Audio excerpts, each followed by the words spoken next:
Welcome back to the Stories of Northern Life podcast, brought to you by the Sault Ste. Marie Museum. I'm your host, Nicole, and today we are going to be looking at an interview that I did with David Ellis.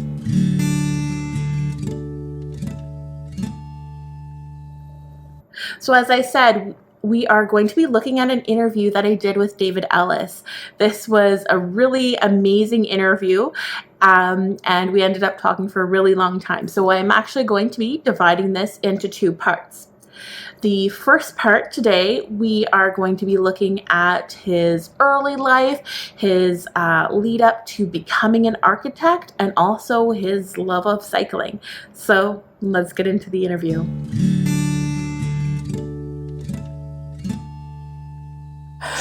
Start with right at the top, I guess, and then we'll get to Perry.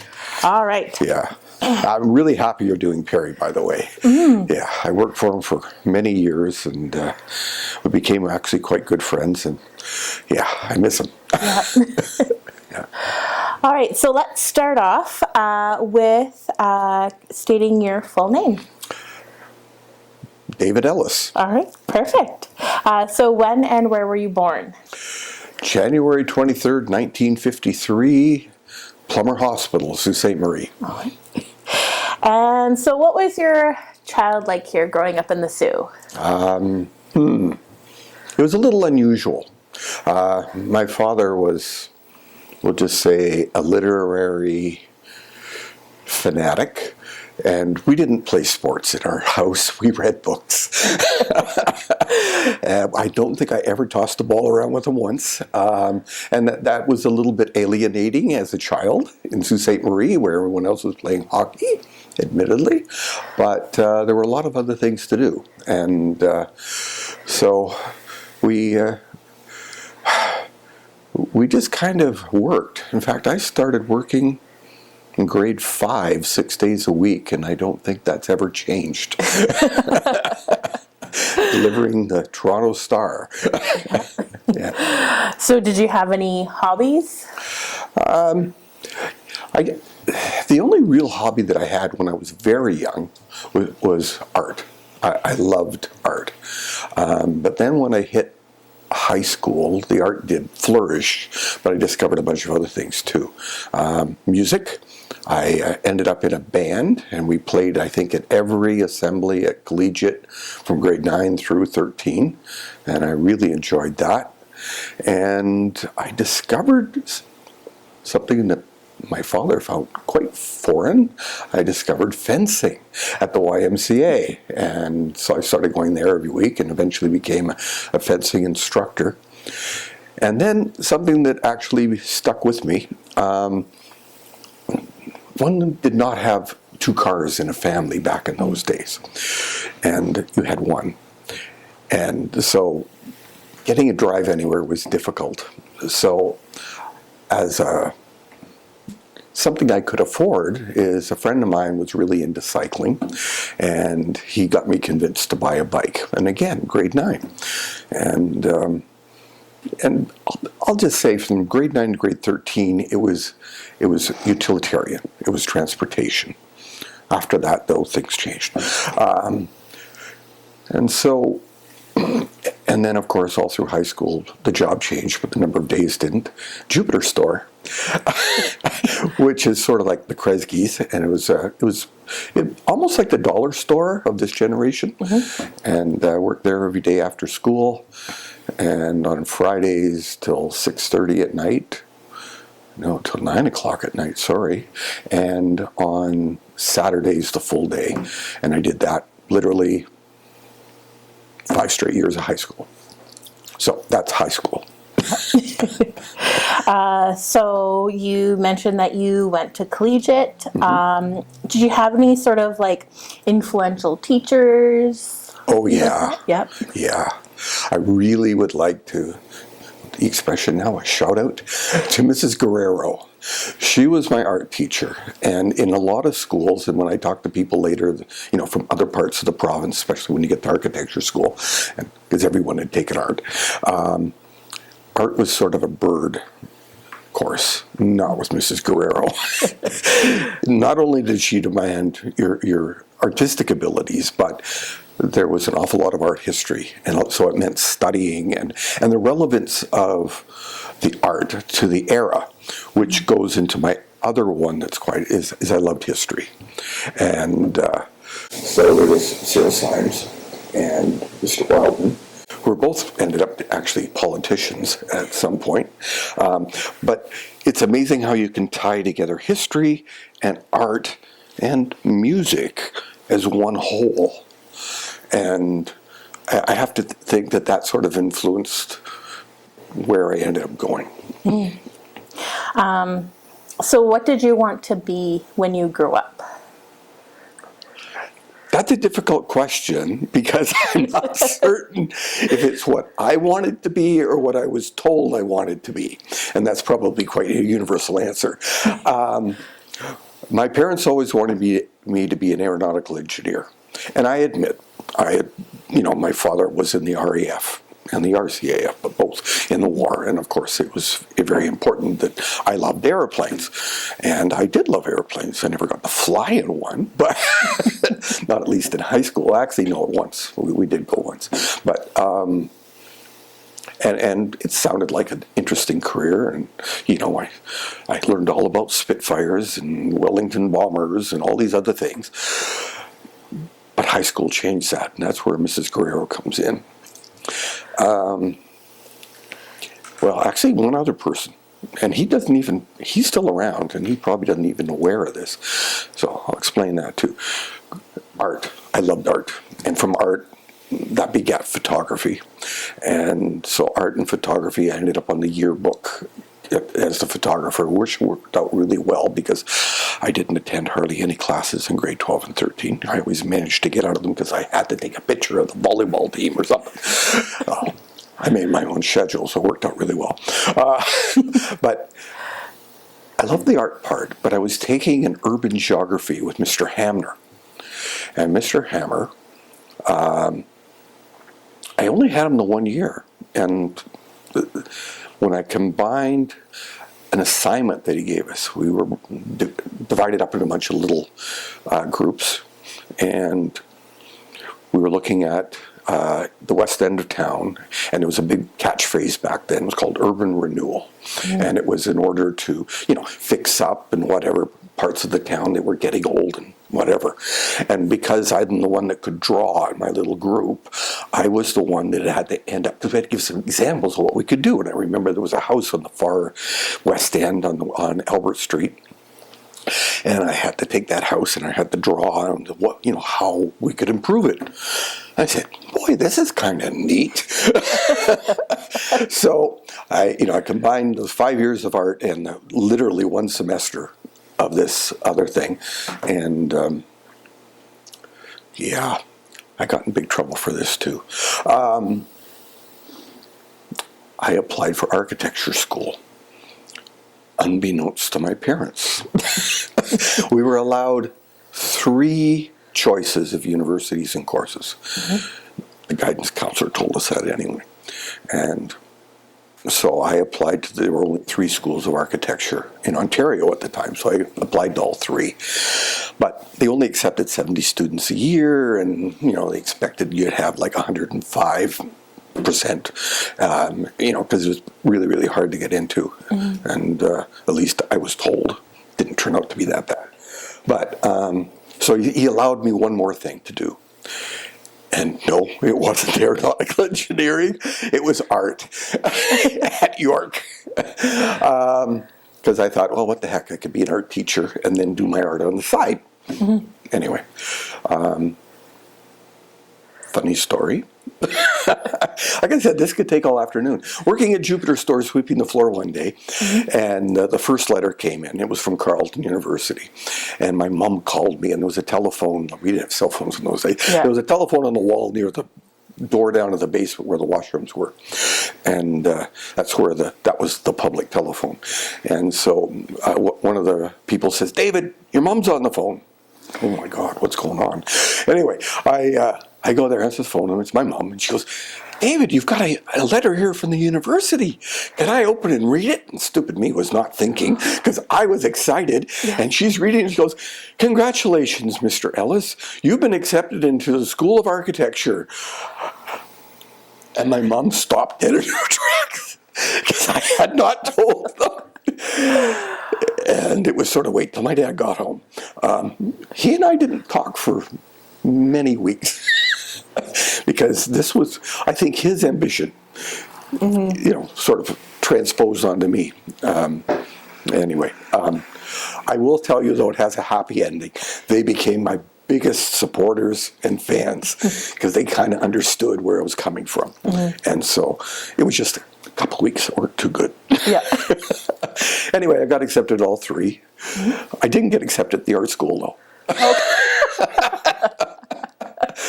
Anyway, so that's my high school. So, which school did you end up choosing? Carleton. Carleton.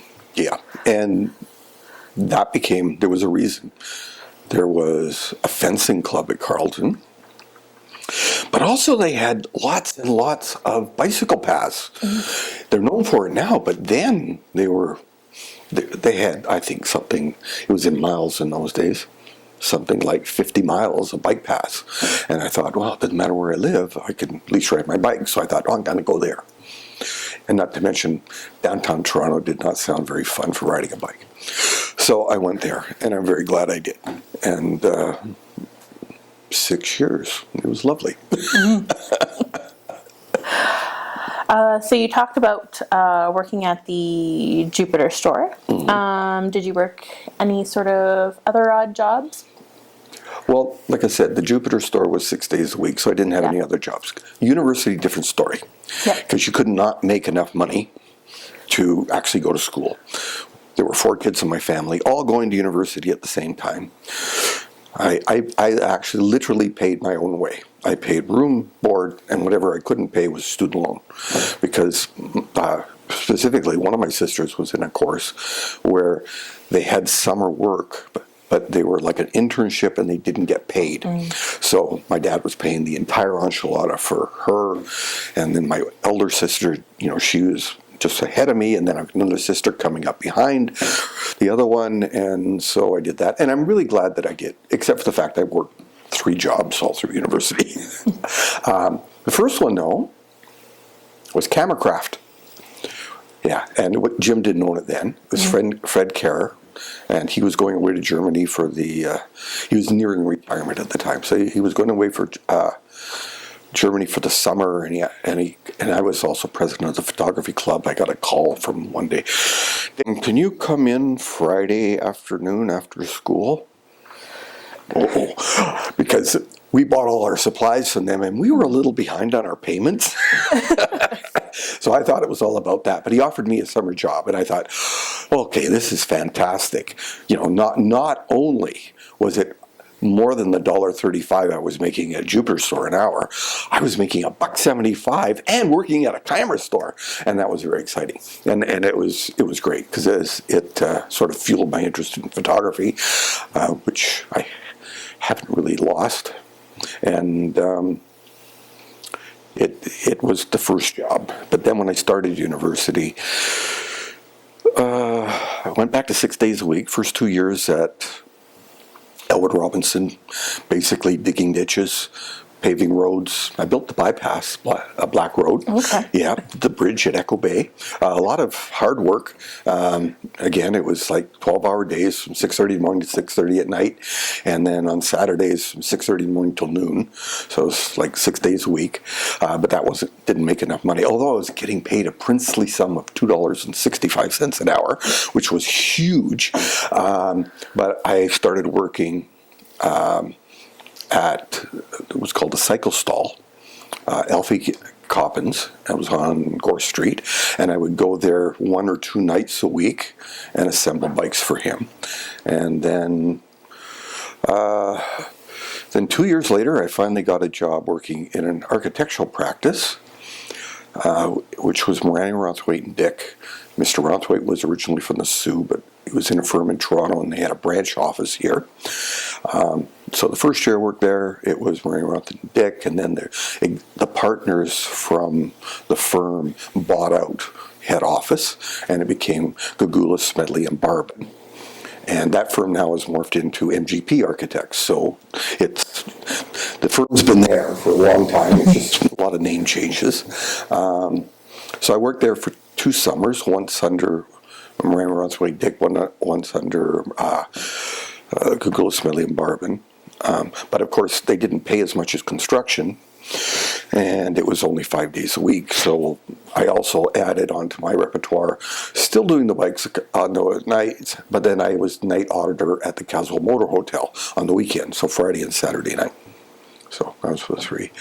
And then the last year, I couldn't get a job back at that firm because they just finished hiring a fellow that became one of the founding partners of the current MGP. He was a year ahead of me. So I ended up working for the city, for the Works and Traffic Department on Sackville Road, and did drafting. It was an okay job. Anyway, those are the jobs. I don't know, do you want to talk about school? School was... I don't know. Yeah. Well, so aside from sort of like the architectural courses, did you have any sort of fun electives that you got to choose? Oh, no. The first year of university in those days, there was a thing called the Architects Act of 1983, which was long after me. Up until that time, architects had designed buildings, and so could engineers. Mm-hmm. And the problem is that we fought each other as professions. And eventually that was resolved, where architects design buildings and engineers do engineering. That was settled, but that was years later. So it was a school of architecture, but it was within the engineering department. And in fact, for the first 3 years, we took every course the engineers took in the engineering building with the engineers and their profs. But then they threw an extra 12 to 15 hours of classes on every week to do the architecture for the first 3 years. Then in the 4th year, the engineers went off and did 1 more year, and then a year of basically be an intern, and then they get their little pinky ring. Mm-hmm. And then we went off to do 3 years of architecture, and then 3.5 years of internship, and then a set of killer exams. And then if you pass those, then you were an architect. So by the time the smoke cleared, it was like double. Mm-hmm. But the problem was we spent so much time in those days doing engineering, and I used it for the first couple of years of being an architect, and then I couldn't do it anymore. And I conveniently lost all that expertise. And because we can't do engineering, we have to hire them anyway. Mm-hmm. And so it works out very nicely. We all work together. It's very collaborative. And I don't have to work out the size of a pipe or a wire anymore. Yeah. So it was different. It was a lot of hours. Mm-hmm. Architecture building was the only one on campus open 24 hours a day because it was full 24 hours a day. Mm-hmm. You averaged 2 all-nighters a week at least. Near the end, several. We didn't have a social life. I always said, I drank 2 cases of beer over 6 years. The engineers, I still remember the first time moving in there, in the residence, they had bathtubs full of ice and full of beer because they partied every weekend. And going, this is going to be great. Never attended. Anyway.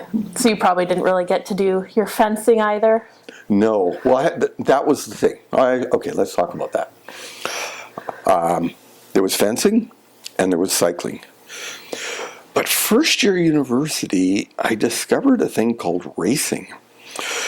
And I had never raced before. And it was a heck of a lot of fun. And in fact, the architecture department had their own team. We didn't have our own fencing team, but we had whatever. So with the number of hours that we were doing classes, it was about 53, 54 hours of classes a week. Mm-hmm. And plus the homework and all the rest of it. It was just killer. You didn't have time to do too many extracurricular activities. So although I knew people that played in bands, I left my drums at home. I left my foils at home. I just brought my bike and never looked back. I haven't fenced since. I still, when the Olympics come on TV, I'm there. But no, it's you can only, if you're going to do anything well, you have to specialize, unfortunately. And if I would have had the time, I think I would have done both, because I love them both. I love the competitive nature of the fencing, and my cycling never had any competitive until I reached university, and I never really thought of racing a bike. Like, who would have thunk? So I ended up racing, and I had chosen the right school for that because the headquarters for the Canadian Cycling Association happened to be in Ottawa. And so in the first part of the summers, I would race in Ottawa, once the weather got good enough, and then about mid-April we'd go back home, and that would be the end of racing. And then I think when I was in fourth or fifth year university, they were talking about starting a club locally. We're getting to these other questions. We're forgetting architecture for a while. And I met a bunch of influential people like Marcel Van Dale and Hans Metzen. And Marcel actually became my coach. And he was, my God, the hours he would put in with me. You had Hans, who was sort of like the guru, right? And you kind of worshipped at his feet. And there was Marcel, the coach, who gave you impetus to keep training and doing whatever. And I quite enjoyed that, except for the fact I vowed I never was going to come back to Sault Ste. Marie. And I was true to that word, because when I graduated, I didn't come back, because I could stay and race all summer, and the Commonwealth Games are coming up, and I had been winning all the races in Ottawa up until this time, and I had always vowed, oh, we're running out of time? Nope. Oh, okay, good, because we're not even a quarter of the way. No. It's fun to talk about this. I never do. Or anybody that knows me have heard it before, but 20, 30 years ago, and they don't want to hear it again. Anyway, so I thought, I'm going to race, and it was a really good season. I think I won 22 out of 23 races, and I had just been told I made the Commonwealth Games team, and I got my jersey, and I was told in September I was going down to Southern Ontario and start training for the team time trial. Time trialing was my thing, not mass start races. And I was in heaven. And then I got hit by a car while training one day. And actually, I don't know if you noticed, I have a bit of a limp. And that was from that accident back in '77 in the summer. And anyway, broke my bike in two. I spent a couple months in a wheelchair. My aspirations for cycling at the international level kind of went kaputsk all instantly. And then harsh reality set in. They had one perk in those days. There was no stipend or anything if you made national teams. Like, didn't matter. You bought your own bike. You paid for everything. You got 2 jerseys, 2 pairs of shorts. That was it. If there was a race you had to be at to maintain your status, you got there by yourself. It was really tough.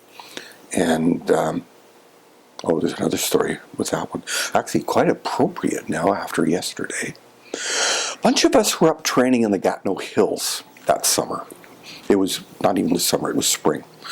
And the Gatineau Hills is like a provincial park in Quebec. And they plow the roads all winter, but no cars are allowed in. So it was the perfect place to ride as soon as it got warm, because the roads had no frost heave because it wasn't being driven down by cars and trucks. It melted very quickly because it had been plowed literally every day. And then at the edge of the road, there was a vertical wall of about 3 or 4 feet and snow and no cars. So we trained up there in the springtime. And it was still rather cold out. So most of us had jackets on, but some stupid people didn't dress well enough that day, like myself, and we had our wool jerseys. They were wool in those days, but we had long sleeves underneath it, whatever. Mm-hmm. It was a gorgeous day, and we're up near top of Pinks Lake Hill, and you won't know where that is, but anyway, it's a rather famous high spot in there, and we heard a car coming from behind. And it was not just a car, it was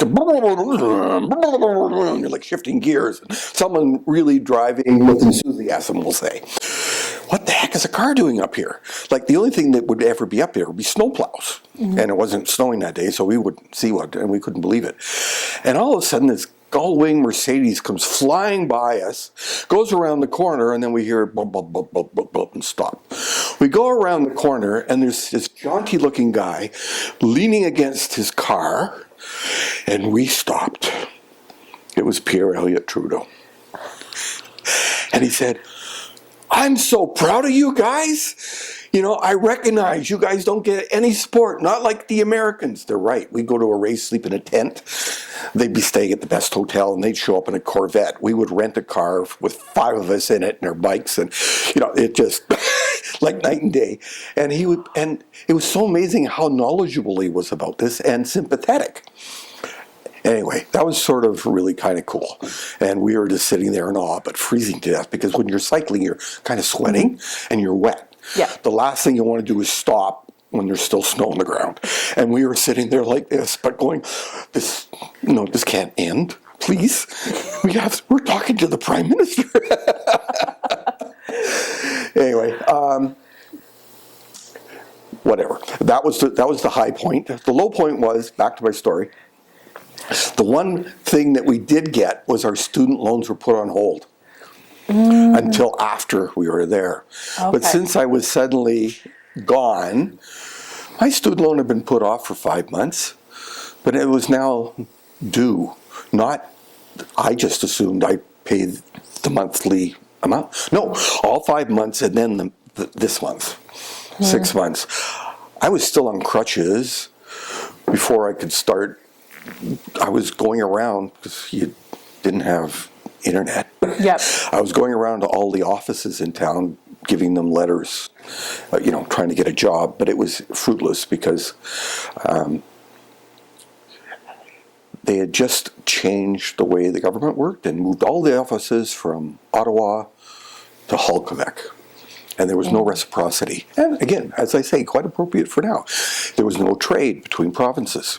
So all the firms in Quebec all of a sudden became busy.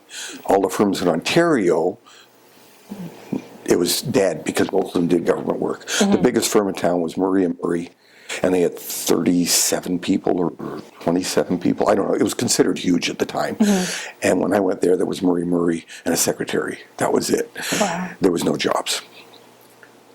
And this is leading into the story how I got back to Sault Ste. Marie. If you're wondering why I'm talking about this. So, Sault Ste. Marie, I went home for Christmas. By that time, I was no longer on crutches. But I was told in the hospital I would never ride my bike again, let alone race. Mm-hmm. But that was the last I ever heard, because I didn't have a family doctor. Does that sound familiar? I think it was because I was a student, though. I did have a family doctor back in the Sault, but not in Ottawa. Yeah. And so I went to Emerge. I got both legs all in giant casts and all the rest of that stuff, and that was the end of it. There was no such thing as any physio. There was nothing. You're on your own, kid. Mm-hmm. So I went around and applied at all the firms in town. In those days, there were 6 firms. Much more than we have now, and didn't get offered a job, so I went back. But the day I got home, I get a phone call from Perry Short. This is leading into Perry Short. Perry Short says, I got some work going. I can't guarantee how long it's going to be for. Would you consider a 3-month contract position? Yes, please. And I hopped on a bus and went back to the Sault for 3 months. That was in January 1978. I haven't. I've been back to Ottawa maybe 3 times since, but yeah, that was the end of my Ottawa thing. Well, mainly, I think had it not been for that accident, I probably wouldn't have been looking for a job, number one. But also, I wouldn't have been looking, I would have still been riding my bike. So why would I come back here? But I'm really glad I did. I told you about Marcel and Hans. Well, the year before, they finally started a local club. And I, of course, was a poor student, and my bike was literally folded in half from the car accident. And I had met some friends in the science workshop at Carleton, where I built my first bicycle frame. And it was a track frame, so it wasn't any use for me. That way we would go to get on the bus and go to Montreal and ride the Olympic Velodrome on weekends, when we did have a weekend off.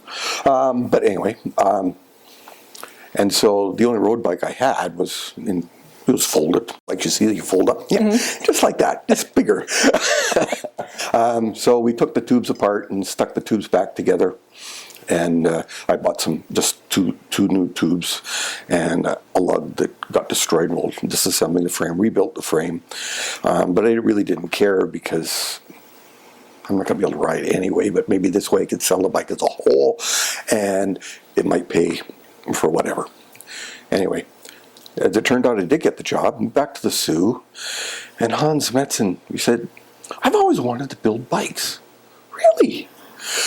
Yeah, and it turns out in his garage he had torches and the whole bit, and he was a machinist.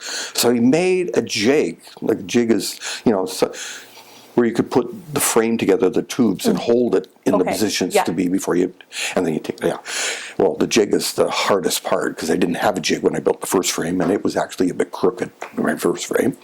We fixed that, actually, Hans and I.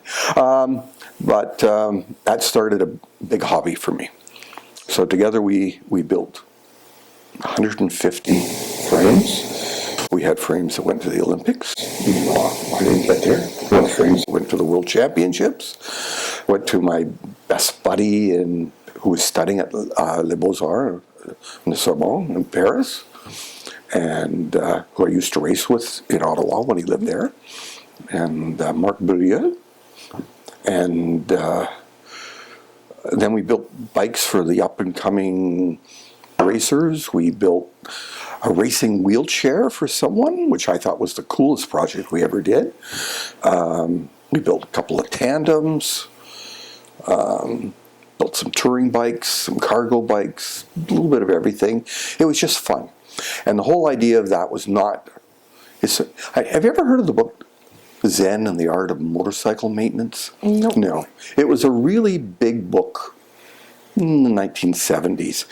And it wasn't about motorcycle maintenance. It was the Zen of it, of, letting everything escape and getting at your inner mind and using it to relax and clear your head and whatever. That's what nights at Hans's garage were. We would have CBC radio playing in the background and just talked and filed and cut and filed some more, or brazed or whatever, for hours on end. And it got to the point it was 5 nights a week. And it was, and his wife would come out,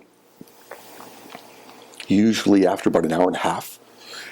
Cup of tea?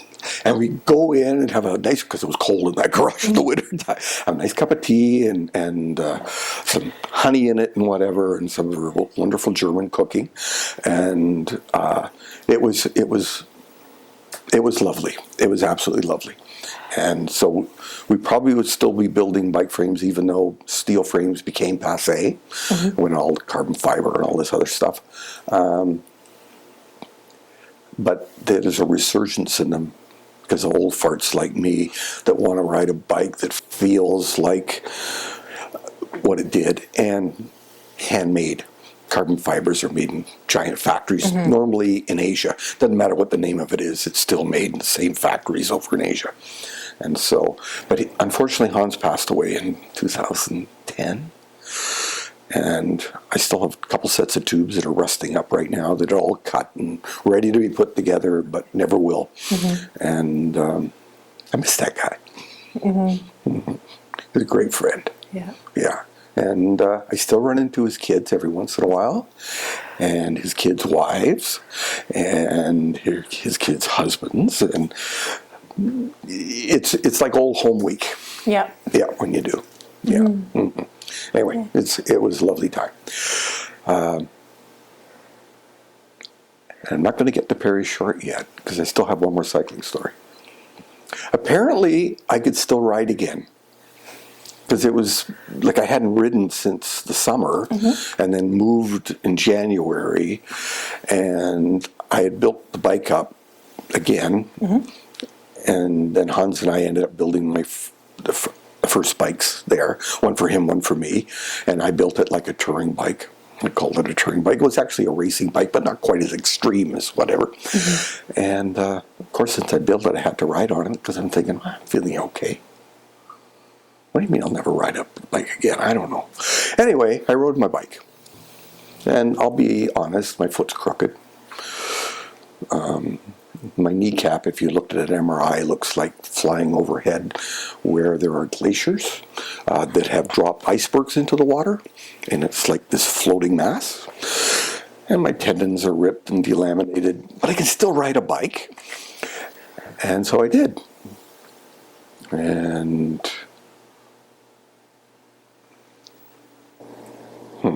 I don't want to get into too much detail. Let's just say I won a couple of provincial championships, club champion for 6 or 7 straight years, became the coach, then got into the administrative stuff, became the president of the Ontario Cycling Association, was on the board of directors of the Canadian Cycling Association, became a certified coach. I've never let cycling go. I never was at the level I was back in Ottawa, but it stayed with me, and I'm so glad it did. Because it fostered friends, and my friends today are mostly people that I met through cycling in the Sault. The club now has 750 members, the local club. It's doing really well. I'm not a member anymore. I don't know anybody. They're all young kids. I'm in my 70s. There's not a lot of us around, but there are a few. And I'm really glad because it kind of shaped my life more than architecture did. I'm serious. It really did. And and in fact, a couple of years ago, I went down and I was worked anti-doping for a World Cup track event, and which was a volunteer job, which was great fun. I still remember I got to look after the guy that won the gold medal in the sprint at the Worlds, and he has since become a superhero. But this was his first major win, and I remember standing beside him, and he was on his phone phoning back to Holland to tell his family, and it's just wonderful little moments like that. Like he was crying. I cried him out. It was so good. Yeah, I haven't seen him since, but I've been following his career. It was a few years ago, and yeah, cycling's good. But let's get off it because I'm going to get too emotional. Okay. And trouble is, I'm going to do that when I get to Perry too. Yeah. So you came back here and you started working as an architect. What was it like, sort of, when you first started? Like, what were your what was the stuff you were doing? It's quite a bit different than it is now, which is another story, which is why Perry retired. As I mentioned before, we would do our own engineering as well. So basically, on smaller jobs, I would do all the electrical engineering. Perry would do all the HVAC, the heating, ventilating, air conditioning, and we would sort of share the structural engineering part. On bigger projects, then we would actually hire an engineer. But for the smaller ones, we would do our own. And of course, we drew by hand. And Perry's office, we didn't even have drawing boards. All of his drawing boards were an old door, propped up on 2 little whatever he had, whether they're all different, Yep.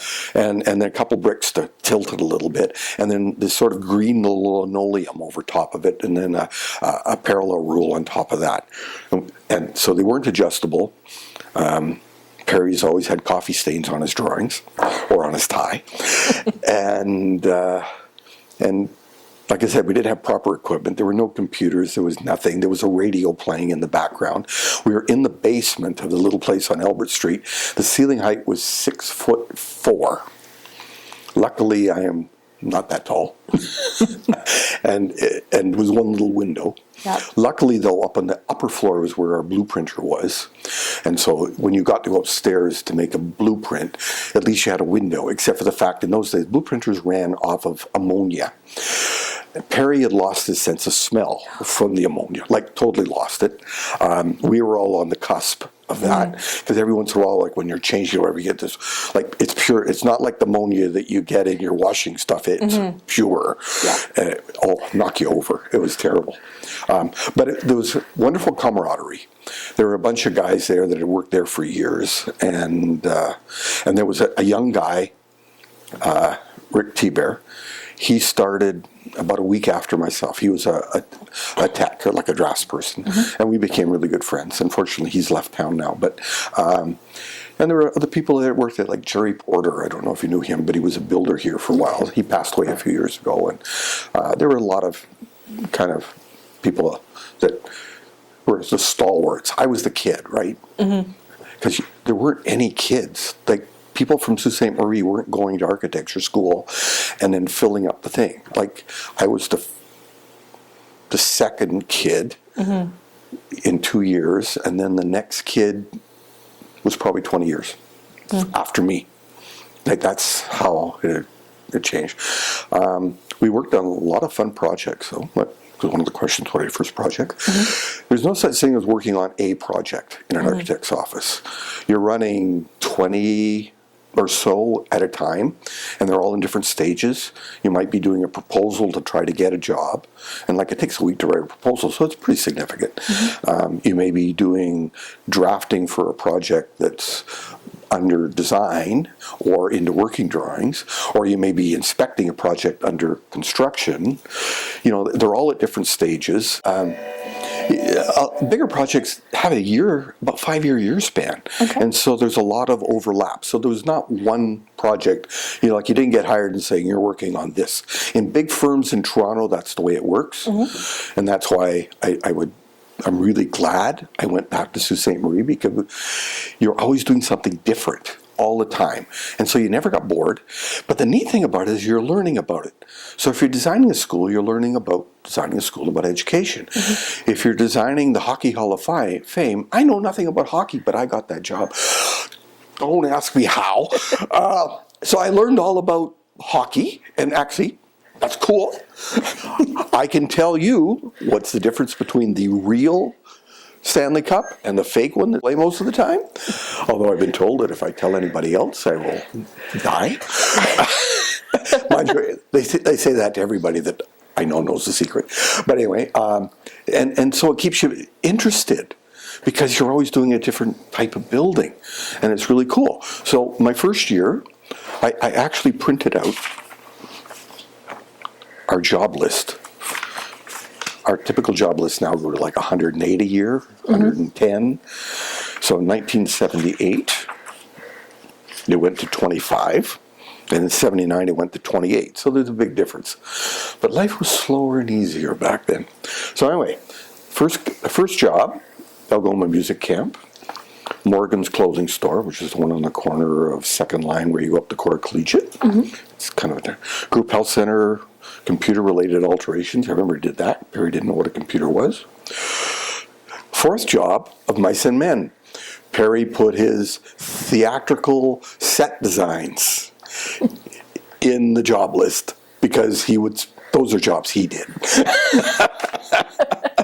Then the Group Health Center Optometry Department, the Indian Friendship Center, the Bellevue Park washrooms, a cottage, I'm not going to name personal stuff, or a house, then the Group Health Center Dental Lab, the Women in Crisis Center, another residence, the Junk Connection on People's Road, I can't remember that, Victor White's in Wawa, the Federal Building in Chapleau, another residence, St. Croix Church, Sault Domestic Improvements, Perry's Follies. So those are things and favors he would do for his friends, like a cottage or whatever. And it may be related to some set design, but not like a full one. So that's why the big ones, like Mice and Man, gets its own. Merritt's pharmacy in the Group Health Center, the Group Health Center Dentistry Extension, the Old Stone House Kitchen. Oh, I love that one. United Steelworkers renovations, Kapuskasing Federal Building, Elliott Lake study. So, like I said, there was a big mix of stuff. But, so first projects, the ones I remember the most would be Group Health Center. We would do 6 or 7 projects every year. When I started, they had just built, Perry had just built the West Wing, and it was empty.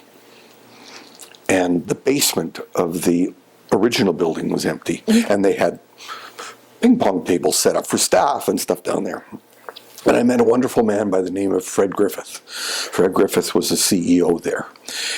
And it got to the point every Thursday I would bring my bag lunch and we would sit in his office and eat our lunches together, and he would talk about his vision for the Group Health Center.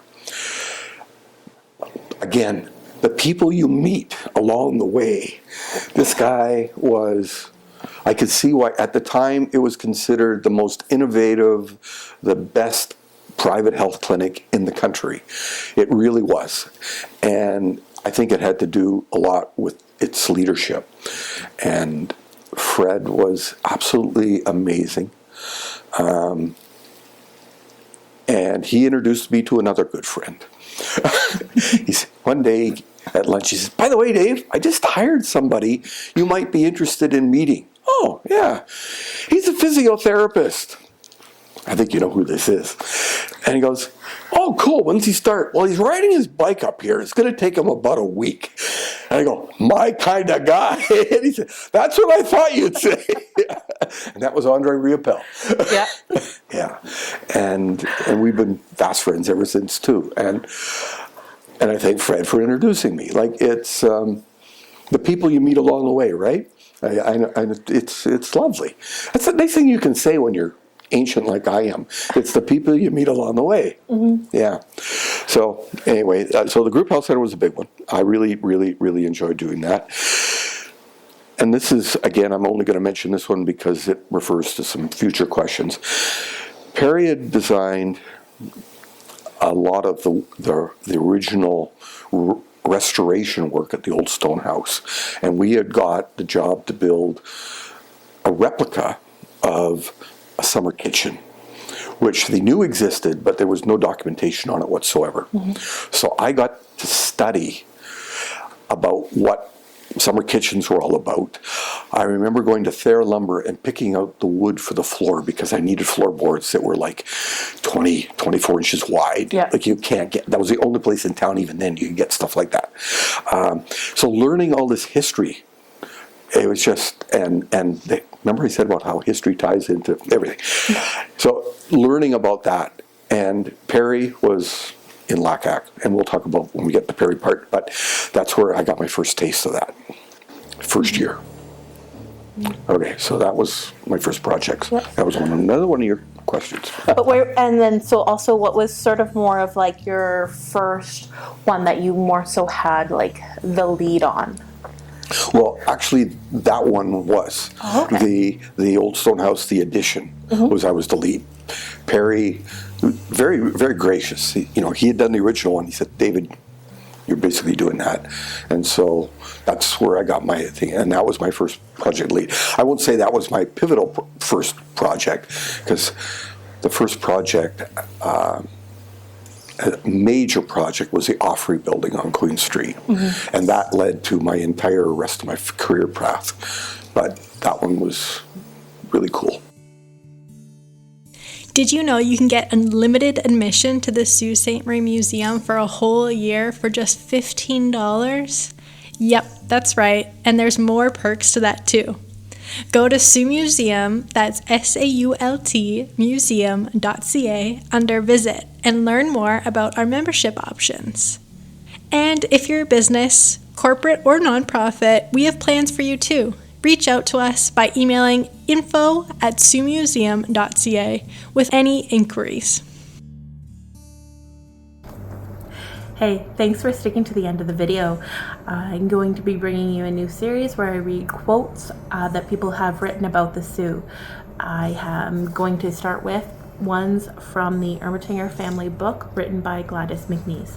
So first off, we have one written by John Silverwright to James Hargrave in 1822 describing Mr. Ermatinger's home.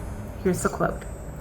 Mr. Ermatinger's new elegant mansion is quite an asset when all others are buildings indifferent in appearance, but it as yet only on the outside it shows. The inside will take at least a couple of years at the rate it has gone and the elegant way he is getting it done. Besides, he has begun 2 stone towers on each side of the house, one for a mill and the other for an inn-house, all being on a grand scale and do much credit to his good taste and entitled to praise.